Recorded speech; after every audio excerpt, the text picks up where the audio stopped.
আসন্ন টি-20 বিশ্বকাপে তামিম ইকবালকে দলে না নিলে বাংলাদেশকে এর মাসুল গুনতে হবে এবং হাড়ে হাড়ে টের পাবে। সম্প্রতি পাকিস্তানের সাবেক তারকা ক্রিকেটার শহীদ আফ্রিদি লাইভে এসে এসব কথা বলেন। তিনি বলেন, আসন্ন টি-20 বিশ্বকাপে সুযোগ পাওয়া সব দলই তাদের অভিজ্ঞ সম্পন্ন খেলোয়াড়দেরকে নিয়ে খেলতে যাবে। বিশ্বকাপের মতো আসরে অভিজ্ঞতা যে কতটা গুরুত্বপূর্ণ তা তিনি মনে করে দিয়েছেন। তামিম ইকবালকে তার প্রাপ্য সম্মান দিতে বিসিবির প্রতি অনুরোধ করেছেন।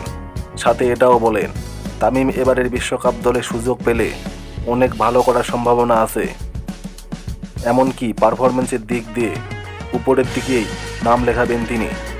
জিম্বাবুয়ে সিরিজের দলে তামিমের নাম নেই, তাই অনেক ভক্ত সমর্থকদের প্রশ্ন, তামিম কি আসন্ন টি-20 বিশ্বকাপে দলে থাকবে?